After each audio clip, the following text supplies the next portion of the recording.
When you picture a typical Texas Ranger in the Old West, the figure that likely comes to your mind is that of a grizzled, bearded frontier figure, complete with a loud, foul mouth and a propensity for large amounts of whiskey. And, in actual fact, this perception is not wholly inaccurate.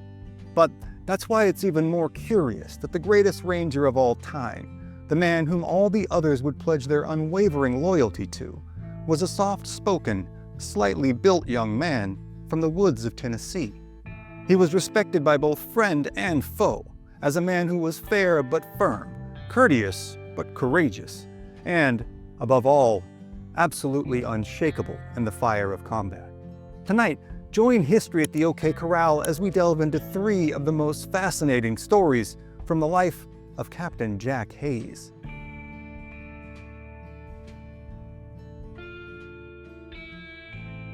Corpus Christi, Texas, late spring, 1846.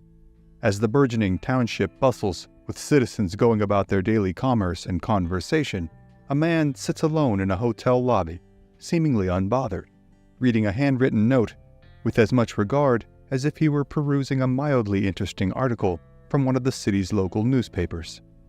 The note, however, brings gravely serious news. The dreaded Comanche, the mighty lords of the southern plains who, despite the incessant conflict between Mexico and the newly arrived Anglo settlers, are the true rulers of Texas, have once again been on a trail of wanton death and destruction. Very few times in the history of the Old West had any contending force been able to offer up more than a tacit defense against the highly mobile, highly skilled, and legendarily aggressive horsebound warriors. The man in the hotel lobby knowingly folds the note, places it in his jacket pocket, and moves out the door into the street, bearing the countenance of a man simply striking out on a morning stroll. However, the man's reputation belies his cordial, understated manner.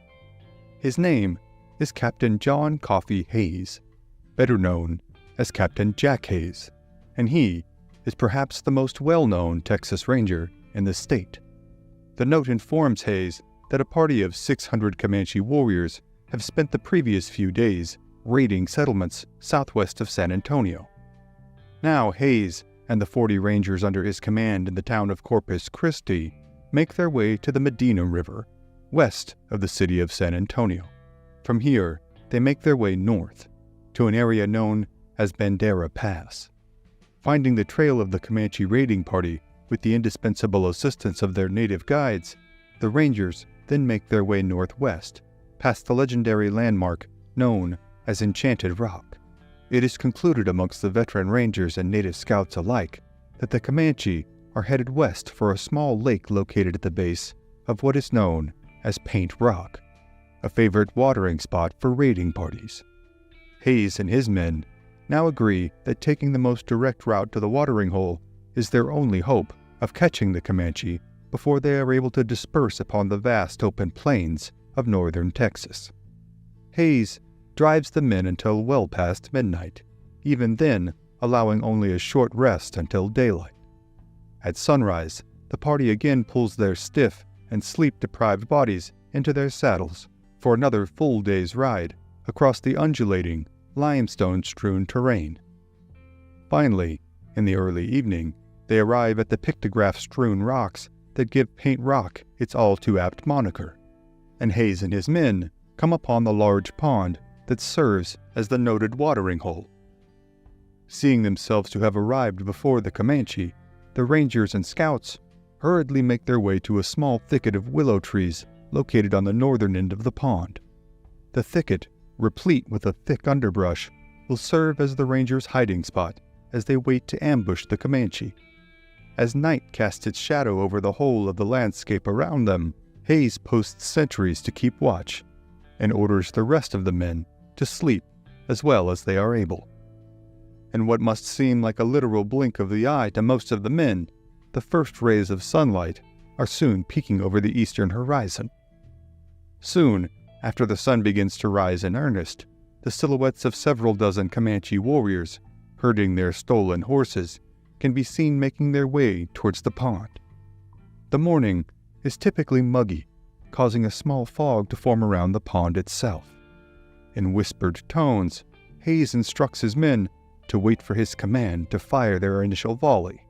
Though he is a man of medium height and build, possessive of a high-toned voice, and known by all as particularly well-mannered, especially for a crowd as notoriously bellicose and ill-behaved as the Texas Rangers, Hayes knows his orders will be obeyed by his men. Though he cuts a unique figure on the rough and tumble edges of bleeding Texas, Jack Hayes has earned his respect, admiration, and loyalty from this lot of hardscrabble men. The Comanche as well are well aware of Hayes and his Rangers' efforts to stem their tide of raiding. It is well known throughout the whole of Texas that the scalp of any Texas Ranger is highly coveted by the Comanche, and that the scalp of Captain Jack Hayes is perhaps the most sought after in all of what the Spanish of centuries past had termed Comancheria.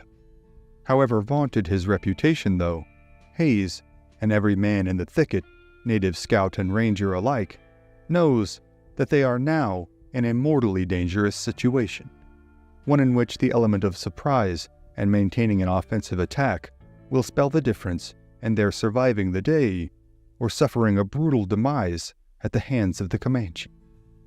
For an agonizing few minutes, the Comanche, riding in a spread-out, loose formation, make their way towards the watering hole.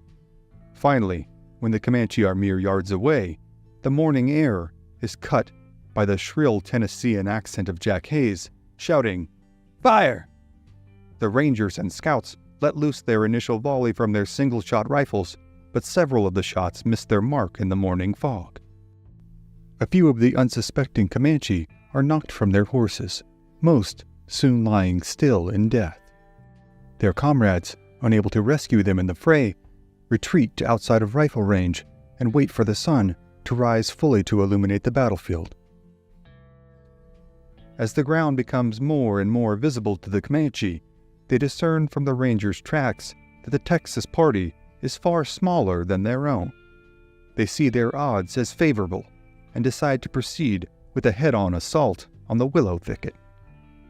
Just as soon as the sun is visible in its totality, Hayes, the veteran Rangers, and Scouts see the Comanche chief don his headdress and exhort his men to bravery and ruthlessness in the coming charge.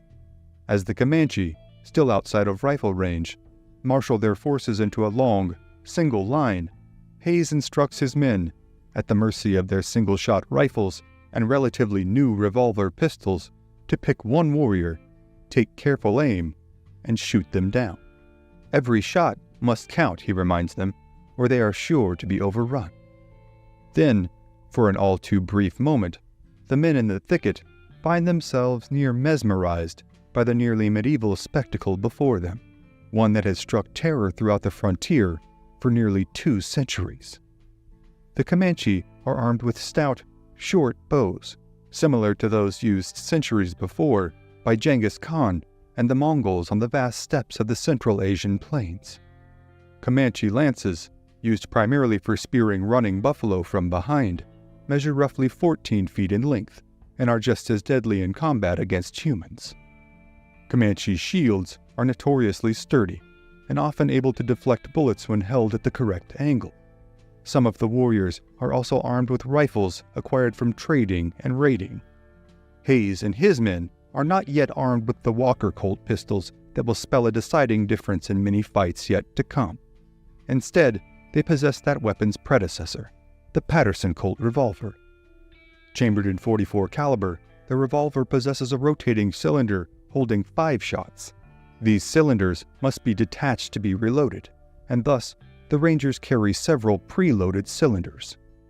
For a few brief moments, some of the Rangers hold the hundreds of advancing warriors in awe. Riding in front of the formation is the chief they had first seen on the horizon. The chief wears a fringed buckskin shirt, adorned with silver ornaments, along with a buffalo headdress complete with a tuft of buffalo hair at the front to hide his face. The warrior carries a large shield and spear and bears the countenance of a man keenly familiar with the perils of combat. At first sight, many among the Rangers feign a reticence to fire upon the advancing Comanche, remarking that they are, quote, too pretty to shoot. However, their hypnotic fascination is soon broken when the warriors break into a headlong charge, heading towards the northeast corner of the thicket. The Rangers again hold their fire until the Comanche are within range, as war whoops and the rumble of galloping horses fill the air. In their classic formation, the Comanche now advance in a cyclone, whirling towards the Rangers in a circular motion, with each warrior loosing their arrow at the moment they are closest to the Ranger position, before continuing their pattern to the back of the formation, only to reload and fire again on their next revolution. The charge continues forward, with hundreds of arrows pouring into the thicket. Then, as suddenly as the charge began, all other sound is momentarily drowned out amid the torrent of gunfire and smoke that fills the air. Dozens of warriors fall to the ground, their riderless horses charging onward towards the Ranger line or following their cohorts back into the fray of the Comanche formation. The Comanche now deviate their path of attack southward, attempting to sweep around the backside of the thicket. This serves to distract the Rangers, as the wounded Comanche now make desperate, pitiable attempts to crawl their way to the cover of the cliffs of painted rock. The second attack is diverted as well, with another round of cacophonous gunfire from the thicket, and the Comanche, momentarily reeling, move back to the cover of the cliffs to regroup and tend to their wounded comrades.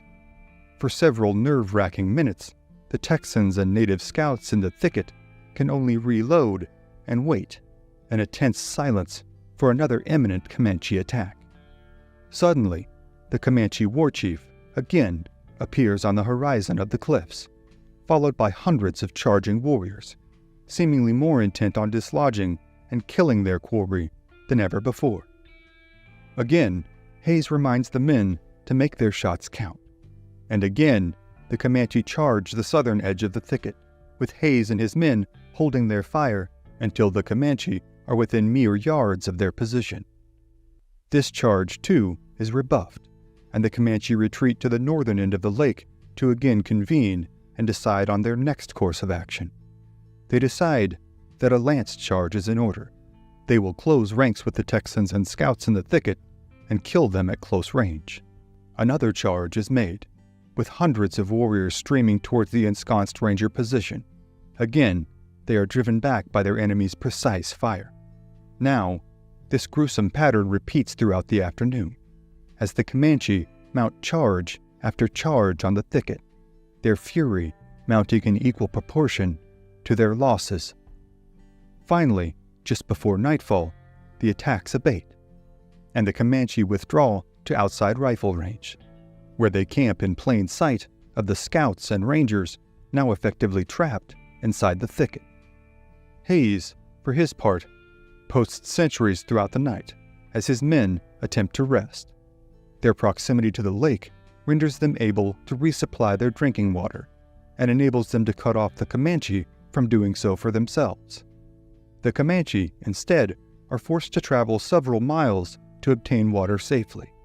Though they are camped outside of the Rangers' rifle range, several attempts are made by warriors throughout the night to sneak onto the battlefield in order to retrieve the bodies of their slain comrades. Several of these warriors, too, are cut down in their attempts by fire from the Ranger sentries. The intermittent gunfire carries on through the night, making sleep a scarce commodity for all. On the second day, as the sun rises, the Comanche attacks again continue, seemingly having lost none of their ferocity and determination from the previous day. For hour after hour, wave after wave of Comanche warriors make attempts at overrunning the entrenched Texan position. They then divide their forces into 4 groups, with each group attacking the thicket from a different direction. Several times, these groups come close to overtaking the Rangers and scouts and impaling them on the end of their 14-foot lances. For the entirety of the day, the attacks continue, until again, the Comanche retreat out of rifle range and make camp. Hayes, again, orders his men to get all the sleep that they can, and every combatant on the field settles in for yet another restless night. After another long night, another Comanche charge comes, this time barely illuminated by the light of dawn. As the third day of the battle commences, Hayes and his men are all too aware that their limited ammunition is becoming ever more limited with every Comanche charge. It is also suspected that the Comanche may have sent runners for reinforcements, painting an even more dire situation for the trapped contingent of Rangers and Scouts.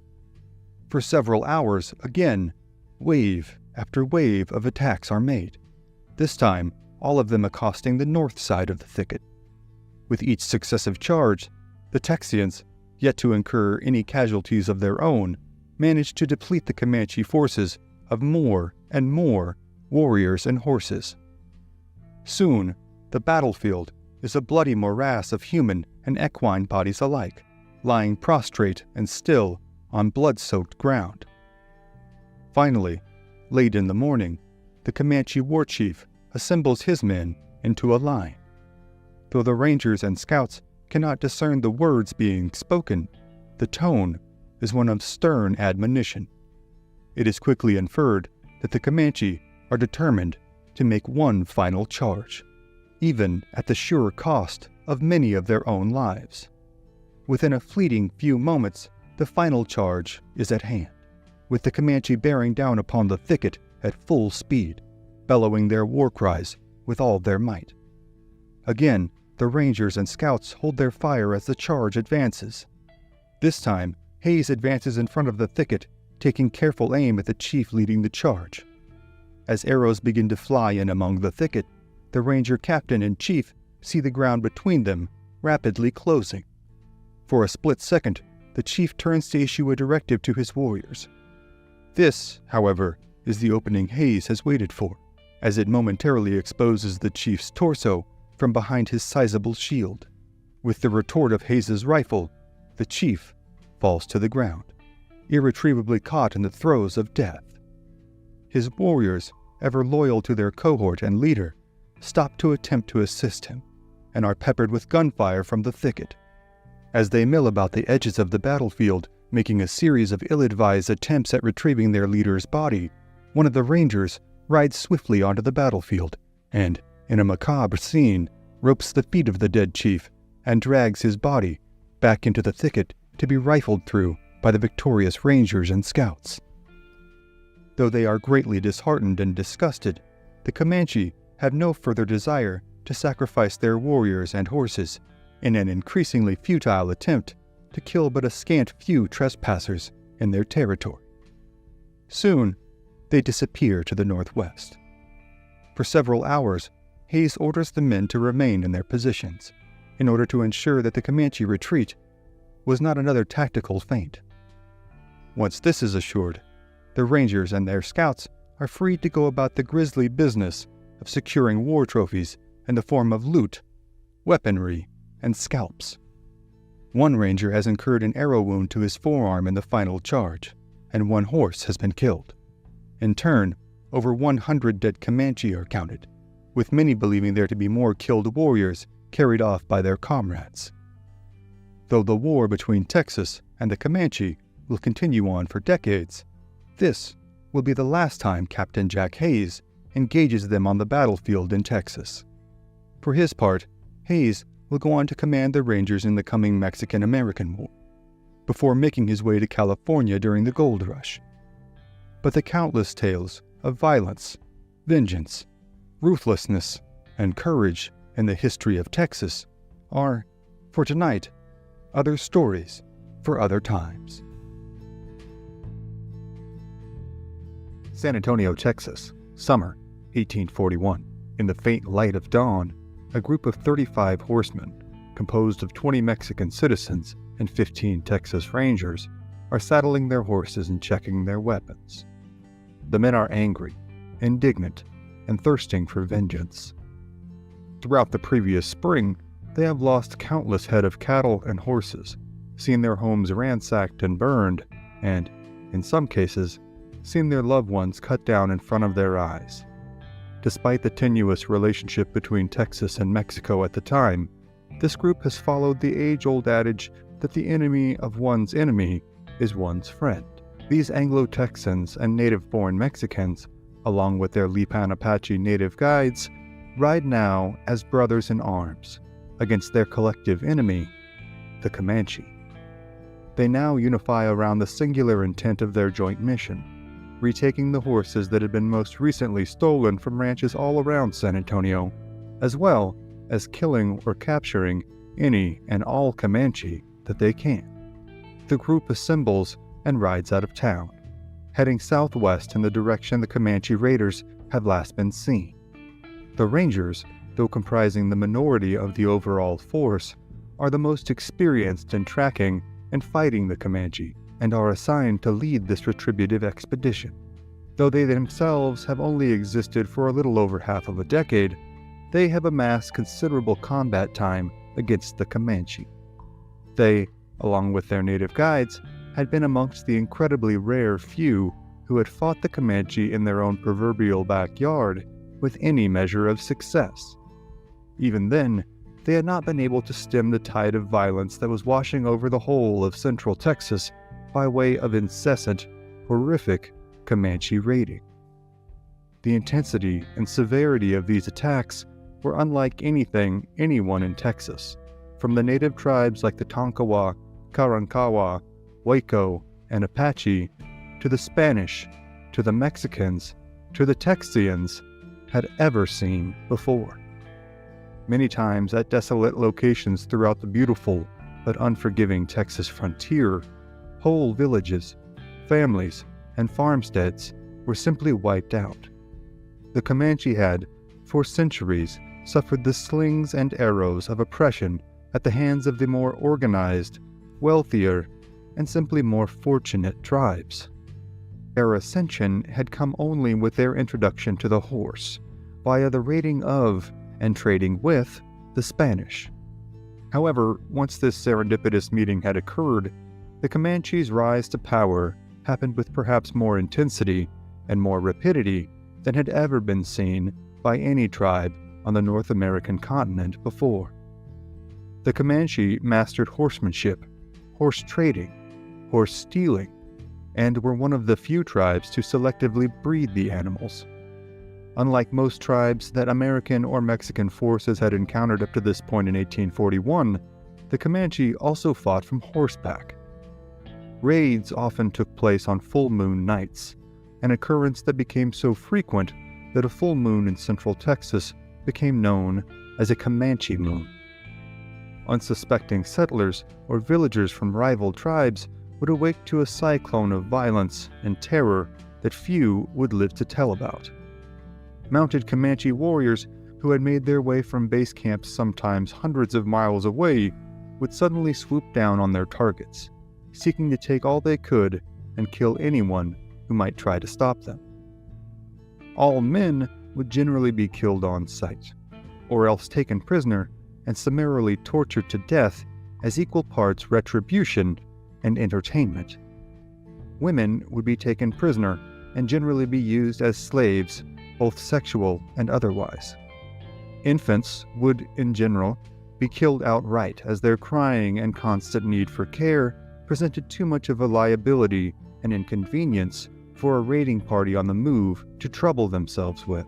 This pattern had been repeated ad nauseum for decades, and, for the most part, no one had been able to do anything about it. The masterful general and politician Juan Bautista de Anza had managed to broker a peace with the Comanche in New Mexico in the late 18th century, but it had not extended to the Texas frontier. The Spanish government had been long exasperated by its inability to settle any consequential amount of territory north of San Antonio since the city's founding in 1718. They had seen their soldiers and settlers, as well as their priests and missions, fall victim time and again to levels of violence that they had never encountered before. The Mexican government that had taken power after the signing of the Treaty of Cordoba in 1821 had found themselves just as perplexed as their predecessors on how to stem the tide of Comanche violence. In the Comanche, they had found not so much another native tribe to be either exterminated or driven out, but a rival empire with whom they had found themselves perpetually unable to compete. The seasonal attacks caused not only intermittent destruction, but a pervasive fear amongst the citizens of Mexico from San Antonio all the way to the Yucatan Peninsula. The Mexican government's solution was to install a buffer zone of Anglo settlers on the Texas frontier to absorb the brunt of the Comanche violence and hopefully spare their citizenry further south such troubles. But this solution was found wanting when the settlers, thoroughly fed up with the lack of support from the Mexican government, began to foment a spirit of rebellion amongst the settler population in Texas. This became a significant contributing factor in the Texians' ultimate rebellion against the Mexican government, which resulted in the Texas Revolution lasting from October 2, 1835 to April 21, 1836. The Texians would ultimately win their independence from the Mexican government, only to find themselves facing an even bigger challenge in stemming the tide of Comanche attacks that bedeviled virtually the entirety of the territory, from the Gulf of Mexico to present-day Oklahoma. Their solution was to employ mobile companies of light cavalry who would police the open ranges of the Texas frontier. This was the genesis of the Texas Rangers. To be sure, the concept of ranging companies was not a wholly new one, even in the 1840s. The term ranger traces its etymology back to the 1590s, in which it initially described a rover or wanderer. However, the term had evolved by the 1660s to describe a mounted man or force of men who policed a large area of land. Even in their earliest iterations, the Texas Rangers sparked a nerve in the collective consciousness of the time, lending themselves to great tales of daring and do recounted from newspapers and dime novels in parlor rooms as far away as New York and London. But for all their vaunted martial prowess, the Rangers had, at least at first, struggled greatly. Their ranks were composed mostly of young men in their early 20s, many of whom had come to Texas for the express purposes of fighting, killing, combat, and adventure. They had fought and killed Mexican troops and citizens alike, chased down and brutally punished cattle thieves and murderers, and instilled their brand of frontier justice wherever they had seen fit. But of all their enemies, of whom there were many, it was the Comanche who had inflicted the greatest losses upon their already small ranks. In some of the earliest years of combating the Comanche, the Ranger fatality rate was recorded as being up to 50%. Those not fortunate enough to be killed outright were subjected to torturous fates. However, those who had survived had continued to hone their skills as a mobile attack force that could strike deep into enemy territory.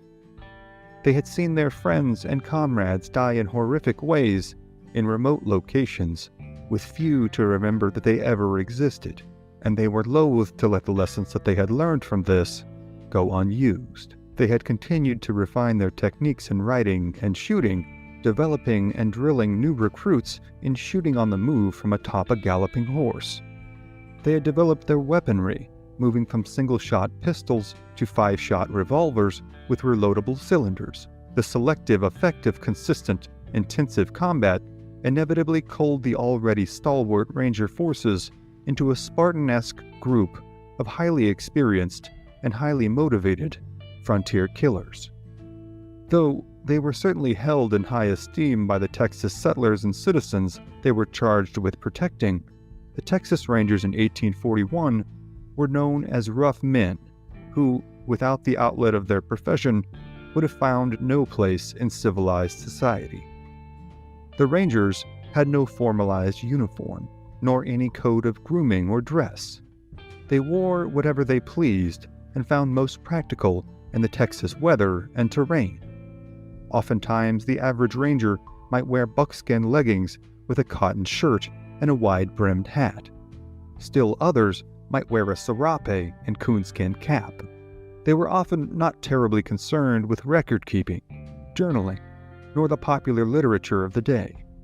They were known to intermittently fight and kill each other with their bowie knives and revolvers in drunken quarrels.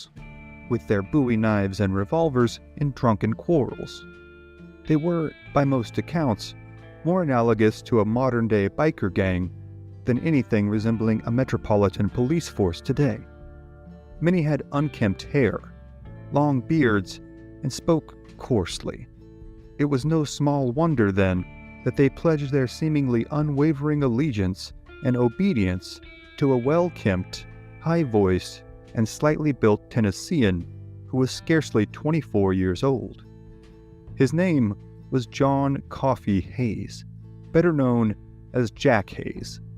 He had been born in Little Cedar Lick, Tennessee, into a proud military family.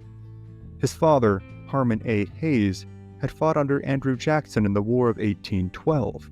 He had given his son the middle name Coffee after John R. Coffee, a family relative and an officer at the Battle of New Orleans. He had made his way to Texas in 1836 in hopes of participating in the Texas Revolution, but, having arrived too late to do so, had found work as a land surveyor instead. This was perhaps the most dangerous job in the territory at the time. It involved venturing out into the vast expanses of the seemingly empty, seemingly unclaimed spaces of the Texas frontier to demarcate boundaries of land plots ostensibly belonging to their new republic.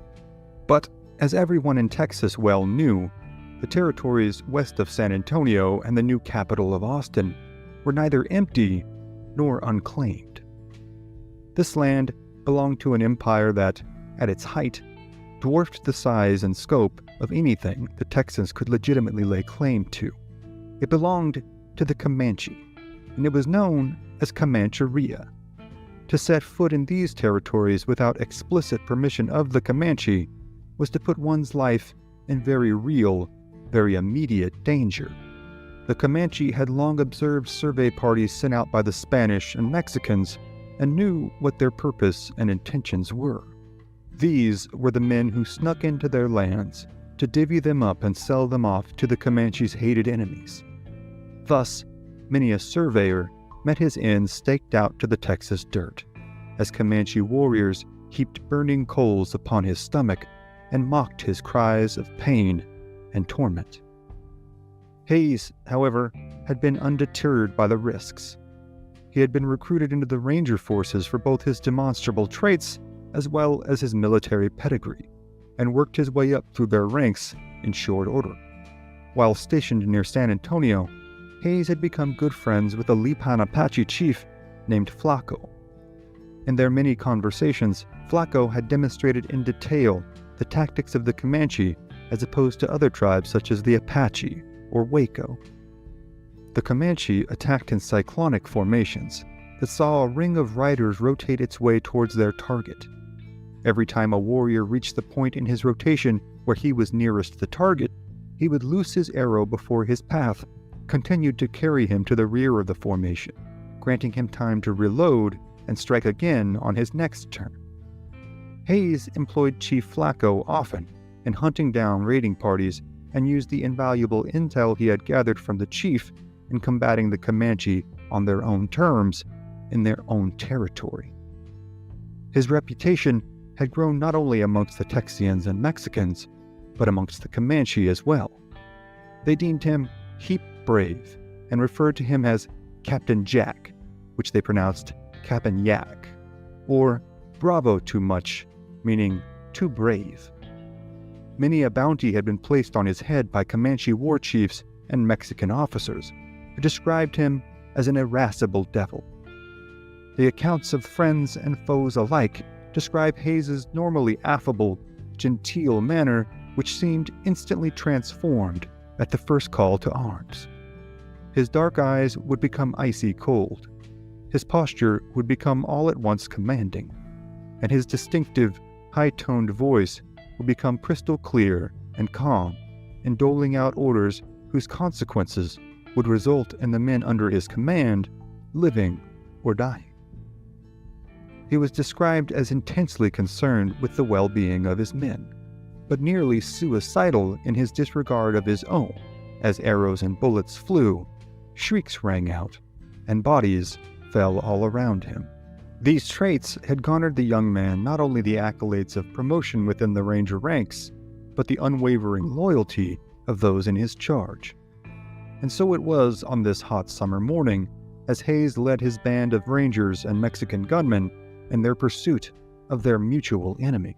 Leaving San Antonio, the party makes their way west, tracking the raiding party to the mouth of Uvalde Canyon, just over 80 miles from San Antonio. On July 1st, they finally come within sight of the Comanche.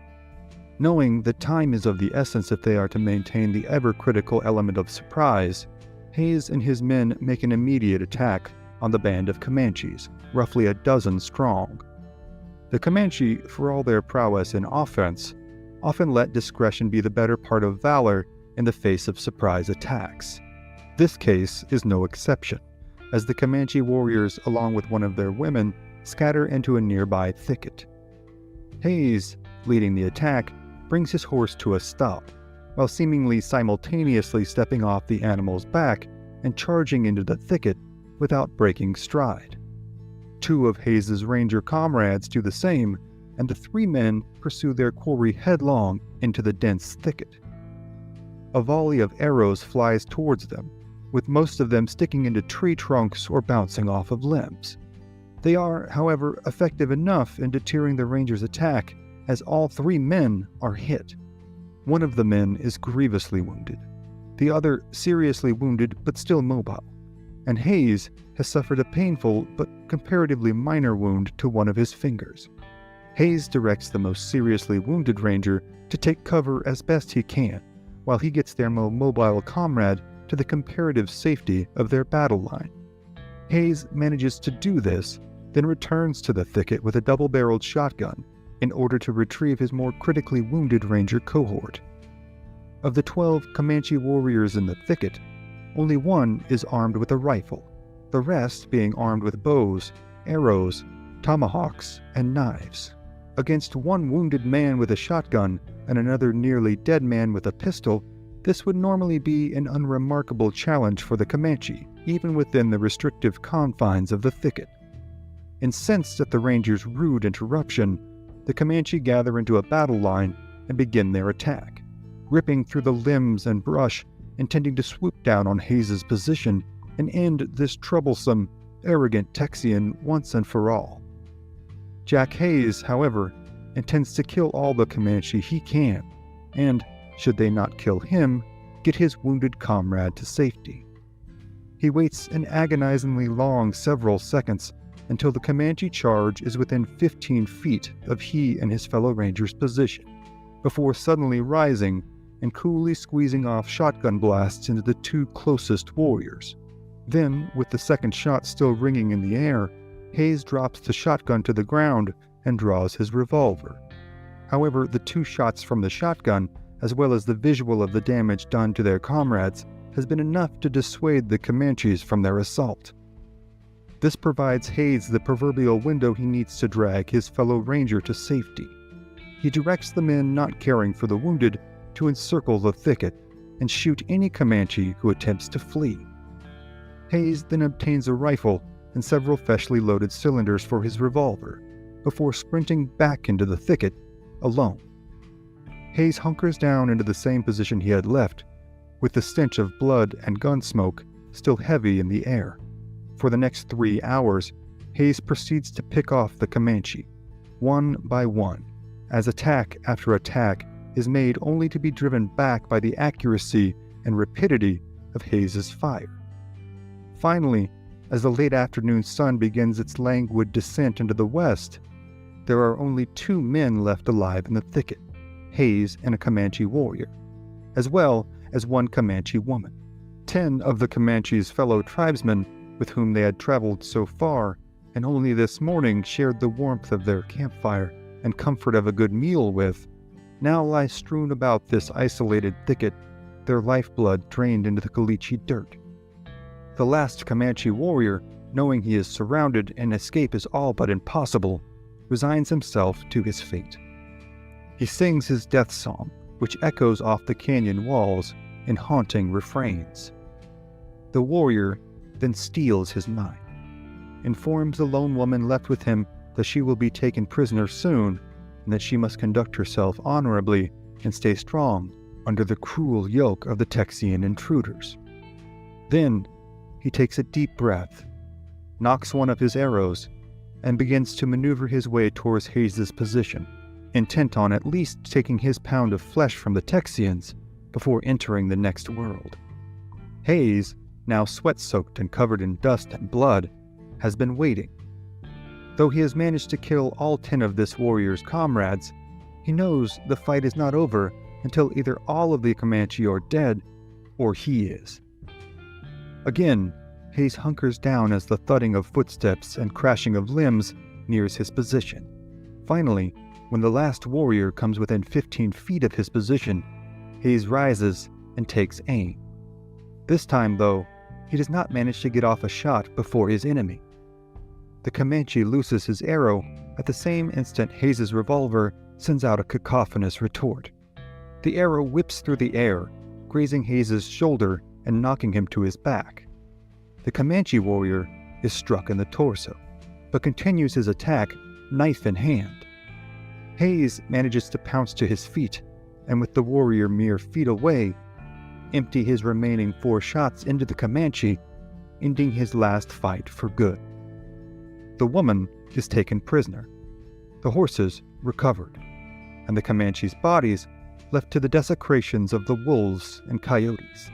Hayes would go on to many more fights with not only the Comanche, but with the Mexican army, the Apache, and even the Paiute.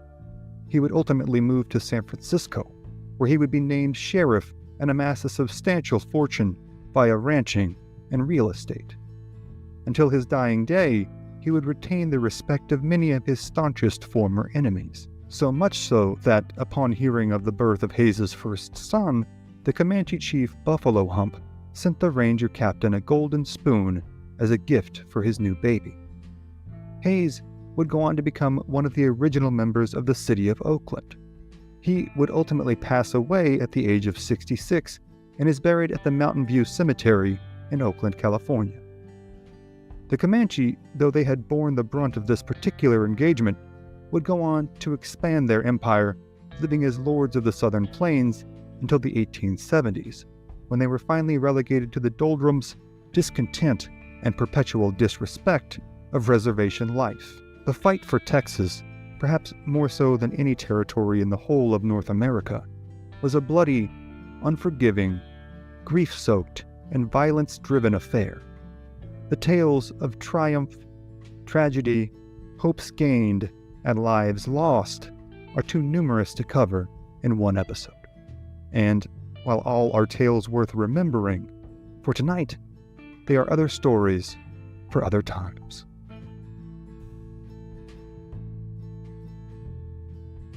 Central Texas, 1845. Nestled amongst the centuries-old oak trees and spring-fed creeks, sits an idyllic farmstead.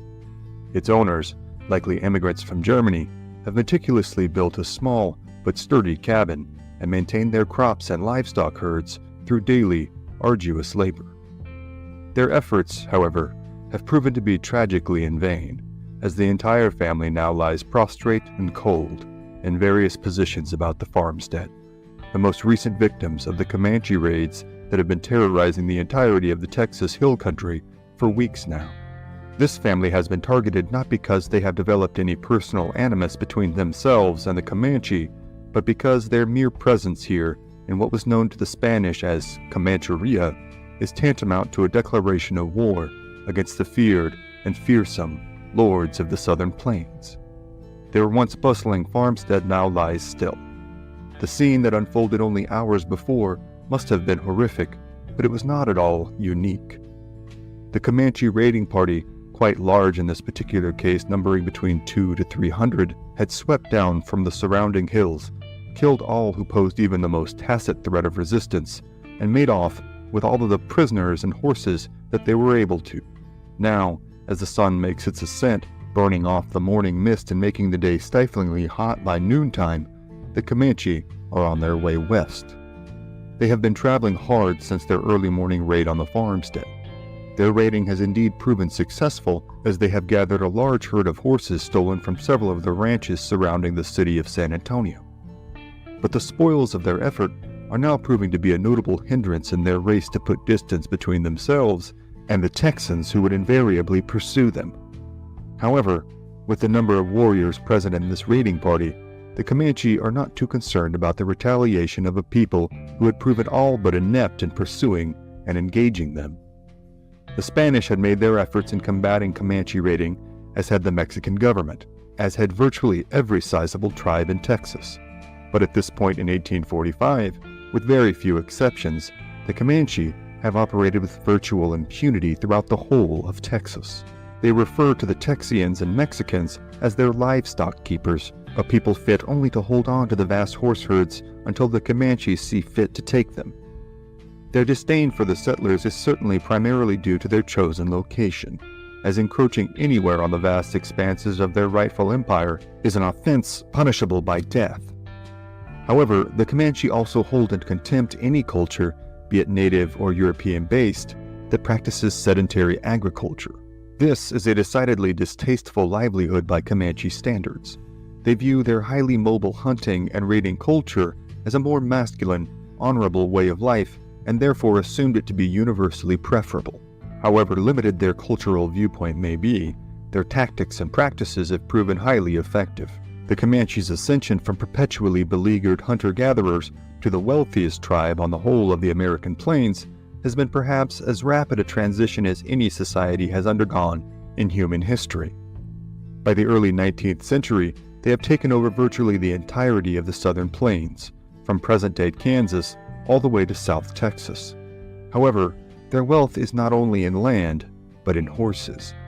Because of their geographic location at the southernmost point of the plains, the area that held the greatest concentration of settlements and of horses in the early 1800s, the Comanche were privy to the greatest selection of animals and the most opportunities to carry out raids. This led to the Comanche possessing far more horses than any other tribe. A typical young Comanche warrior might possess a herd of several dozen or even several hundred horses, a number comparable to even the wealthiest chiefs of more northerly tribes like the Sioux and Cheyenne. The economic importance of this advantage borders on incalculable, and the desire to maintain this advantage has left the Comanche with an unslakable thirst to continue adding to their collective and respective equine portfolios. Efforts to stop them, especially in the last few weeks, have proven maddeningly ineffective to both Texan farmers and government officials. As would happen several times throughout Texas history as Comanche attacks intensified, whole farmsteads were being abandoned by families in fear of becoming the next macabre recollection shared amongst terrified neighbors and townspeople. It seemed to many that, for all intents and purposes, there was no way to effectively combat a force who struck in lightning-quick raids and seemed to disappear into the western landscape just as quickly. The situation presented such a novel problem, it seemed only a novel solution would suffice. In the decades prior, small forces under the directive of Secretary of State Stephen F. Austin had patrolled the ranges of the Texas frontier with the intention of finding and engaging the Comanche. It was hoped that a more offensive approach might dissuade further attacks. But the ranging companies, who would come to be known as the Texas Rangers, have managed to achieve only marginal success in tracking down and engaging the Comanche. They are perpetually underfunded, poorly equipped, and their ranks are made up of young men who largely have found no place in other parts of society. Most are men under the age of 25, who have come to Texas for the express purpose of violence and retribution. Every year, young men ride into San Antonio and eagerly sign on with the Rangers, boasting of all the Comanche scalps they are soon to take and of all the beautiful Texas maidens they would soon rescue. They would ride out of town at the first mention of a nearby Comanche attack, resplendent in all their martial glory, only to never be seen again. For the lucky among them, death would come quickly in battle, via the 14-foot Comanche lances and stocky, short arrows that whipped through the air with enough velocity to pass through the torso of a buffalo bull and stick into the hard prairie ground. For the unfortunate souls unlucky enough to be taken prisoner, their ends would not come so quickly. Many a young ranger would meet a prolonged, painful demise at the hands of Comanche torturers. For years, their success in pursuing Comanche raiding parties and preventing atrocities on the Texas frontier was a sporadic affair. Occasionally, they had been fortuitous enough to surprise a Comanche camp and rescue a captive or two, but they had continually struggled to match their adversaries in mobility and in the volume of fire they were able to amass. By 1845, however, this is beginning to change because of two critical factors now working in the Rangers' favor. The first is the advent of the Rangers' adoption of the Colt Patterson revolver. Designed by New Jersey inventor Samuel Colt, the Colt Patterson is the precursor to the 6-shot Colt Walker revolver that would come out 2 years later in 1847. Named after its inventor in his hometown of Paterson, New Jersey, the Colt Patterson boasts a 5-shot cylinder and an imposingly large build. The 5 shots have to be loaded into the cylinder, and the cylinder would have to be detached to reload, necessitating that a ranger in the field keep several preloaded cylinders on his person. While it does not have the ease of use, capacity, nor firepower of its successor, the Colt Patterson is a revolutionary weapon. However, years after its invention, the Colt Patterson had been relegated to relative obscurity, as there was no military or law enforcement force who yet knew how to best employ the new weapon. Texas had first ordered 180 of the new revolvers from Colt, intending them for use by the new Republic's Navy. However, the Navy was never able to employ them to any meaningful ends, and thus the technology seemed destined for the proverbial scrap heap. However, before the Texas government gives up hope on the utility of the Colt Patterson, they decide that perhaps the Rangers might be able to employ them. While this may seem an obvious conclusion to draw in hindsight, the notion of mounted gunmen attacking the Comanche in the same manner the Comanche attacked them was an essentially foreign notion. For centuries, as Americans had made their dogged advance eastward, combat against the native tribes of the eastern woodlands had involved fighting on foot. The terrain often did not lend itself to fighting from horseback. Furthermore, the rifles and muskets used by the Americans and their predecessors necessitated a lengthy, cumbersome reloading process that was next to impossible while riding atop a horse at full gallop. This gap in tactical prowess has allowed the Comanche to operate largely unfettered, as they are able to maneuver their mounts and unleash arrows at a rate the average Texan simply cannot match while footbound and firing sporadically from a single-shot weapon. But now, with the advent of a repeating weapon that can be fired multiple times before reloading and can be operated from horseback, the odds are becoming more favorable for the Rangers. But while the Rangers in general are a motley, combative lot, often prone to drunkenness and using coarse language, they have for too long lacked a leader with a clear, present vision on how to turn the tide against their Comanche foe. But in the last few years, a young Tennessean, with boyish looks and a seemingly unshakable demeanor, has been ascending the Ranger ranks. The progeny of a family with a long military tradition, he had come to Texas in the 1830s, narrowly missing his chance to serve in the Texas Revolution of 1836 and 37. He had, instead, taken up work as part of a surveyor party, perhaps the most dangerous job in Texas at the time.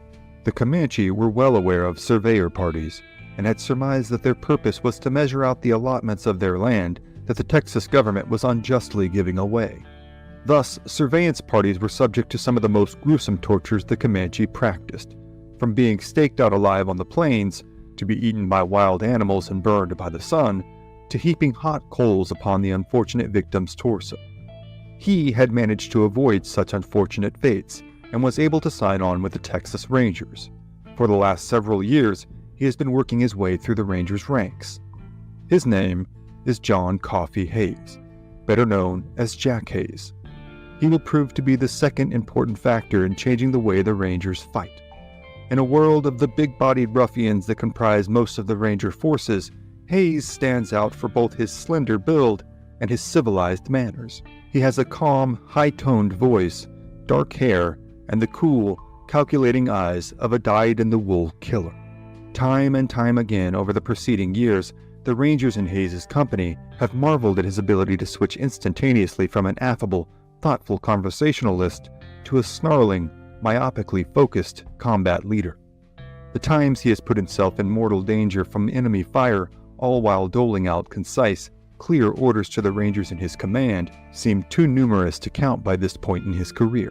For months now, Hayes and his Rangers have been in San Antonio, setting off occasionally to patrol the surrounding territory and training incessantly with their new revolvers. Time and again, each Ranger rides through an obstacle course of sorts while firing at targets set on fence posts.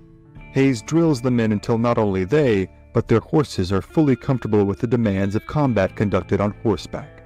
Some of the Rangers gripe quietly that they are tired of the incessant drilling, but all of them know the time for them to employ their skills is close at hand. That time finally comes late in the afternoon of the day the unfortunate homesteaders are killed.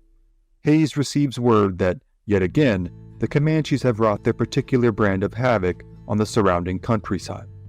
He is informed that the impending raiding party is on their way west towards the Frio River. Within minutes, Hayes and a party of 42 Rangers have assembled at the western edge of the city of San Antonio. Hayes briefs them on the specifics of the route he intends to take and informs the men, much to their satisfaction, that their intent is to catch up with the Comanche, kill as many as possible, and recover the horses they have stolen. The Rangers ride hard, knowing that with the small size of their force and the Comanche's cumbersome number of warriors and horses, they can very well catch up to the Comanche before they are able to disperse onto the vast expanses of West Texas. Riding with them, as is often the case, is a native scout. He is a Lipan Apache chief named Flacco, and he may be the linchpin to this entire Ranger operation. Chief Flacco has grown up combating the Comanche, as they were, at least for varying periods of the 19th century, mortal enemies to his tribe. He has stayed in and around San Antonio for the last several years, and by this time has built a strong friendship with Jack Hayes. The two men, both warriors and leaders of men, have an immense, enduring respect for each other. It is Chief Flacco who has encouraged Hayes to fight the Comanche on their own terms. Now, his tracking ability, far more honed and refined than even the most astute Rangers, will make the critical difference in whether the Rangers will even find the Comanche raiding party. After traveling roughly 60 miles, though, the entire party can sense that the Comanche are close. Finally, as they come within sight of the Frio River, the Rangers spot the Comanche. Seemingly simultaneously, the Comanche spot them. Thinking a force of several dozen to be no match for their force of 200 to 300, the Comanche form a battle line between the Rangers and the horses and prepare to receive a Ranger attack. For their part, the Rangers know that there is not a second to lose. They have trained to engage the Comanche on the Comanche's terms, and this meant that the time to launch a full-scale, head-on attack was now. At the time the two parties see each other, Hayes is riding on a mule towards the rear of the Ranger column. Now aware of the urgency of an immediate attack, Hayes spurs his mount forward as fast as possible. On his way towards the front, he comes upon another Ranger on a fine horse who looks to be reining his mount in order to keep him from charging forward at full speed. Hayes calls out to the man to hurry forward, but the Ranger insists that the horse is trying to run away with him, and it is all he can do to keep the horse from galloping away completely uncontrolled. Hayes, in a rush to get to the front of the column and dubious of the man's claims, insists that they switch mounts. The Ranger takes over the mule while Hayes jumps astride the skittish horse. Almost at the instant Hayes touches down in the saddle, the horse is off in a full sprint towards the front, paying no heed to the directives of the reins, the stirrups, nor Hayes's shouts. The front of the column, with their revolvers drawn and teeth bared, are now charging forward towards the Comanche line. In the lead, eager to engage the Comanche, is Chief Flacco. As he rides, he sees Hayes fly by, riding at full speed past the front of the Ranger column. He has no idea that Hayes is aboard a runaway horse and assumes that his friend's near-suicidal penchant for bravery in combat has reached a new, inexplicable, and ill-advised level. The chief, a proud warrior himself, decides in an instant that he will not let his friend ride off to certain death alone, nor will he let a Texan steal all the glory in combat against his hated enemy. Chief Flacco urges his horse on, faster and faster, until it is just himself and Hayes between the charging Rangers to their rear and the 200 to 300 strong column of Comanche warriors to their front. Both men, now committed to the attack, begin to fire their revolvers as the ground rapidly closes between themselves and the Comanche. To the Rangers riding behind them, this charge the two men have undertaken seems suicidal. Death, for both men, despite their gallantry, seems imminent. But the Comanche are so astounded by the reckless bravery of the charge, they suffer a momentary bout of paralysis by analysis, unsure of what exactly is happening. This brief lapse in vigilance means that Hayes and Flacco, instead of crashing into a hail of bullets and arrows, merely rush through the lines of their adversaries. The Rangers, still charging in a force 41 strong towards the Comanche, seize the opportunity presented by a confounded enemy and pour fire into the Comanche ranks. Much in the fashion of the Comanche, they make several whirlwind attacks, striking the Comanche lines and then retracting before striking again. Hayes and Flacco are able to flank the Comanche and make their way back to the Ranger forces in time to inflict casualties of their own against the warriors. The Comanche put up a hellacious fight for a time, but are overwhelmed by the volume of fire this small contingent is able to inflict upon them. Finally, the Comanche break ranks, and in the words of J.W. Wilbarger in his 1889 work, Indian Depredations in Texas, a panic at length seized them, and they fled and scattered in every direction. After the fight, as many horses as can be recovered are rounded up, and the party returns to San Antonio. Chief Flacco, in part astonished by his friend's bravery and in part amused that the charge had been the result of a panicked horse, bestowed a lasting nickname upon the captain that would be known to his friends and enemies alike. From that day on the Frio River ford, Captain Hayes will be known to many in Texas as Bravo Too Much or Brave Too Much. The name certainly has a tinge of good-natured ribbing between friends, but its meaning is also starkly serious and, as time will prove again and again, inarguably apt. Chief Flacco and Jack Hayes will go on to many more fights against the Comanche, and Hayes will carve out his own brutal legacy in the battlefields of the Mexican-American War from 1846 to 1847. He will eventually move to California with the advent of the 1849 gold rush, and the two old friends will never see each other again. Flacco would go on to become a legendary figure in Texas history whose story deserves an episode all its own. But the bloody war for control of Texas is not over. It will in fact carry on for decades more and see countless lives lost on both sides, and ultimately, the end of the Comanche's way of life. But the innumerable accounts of the heroics and villainy wrought by Texans and Comanches alike are, for tonight, other stories for other times. And with that, we conclude our look into the absolutely wild life of Captain Jack Hayes. So, what did you think? Would you have signed up to ride with Hayes and his Rangers? Let us know in the comments below.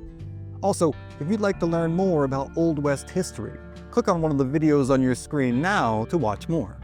Also, if you'd like to receive daily Old West history facts, sign up for the HOKC newsletter. Link is in the description below. Finally, don't forget to click the like button, subscribe to this channel, turn on all notifications, and share this episode with a fellow history lover.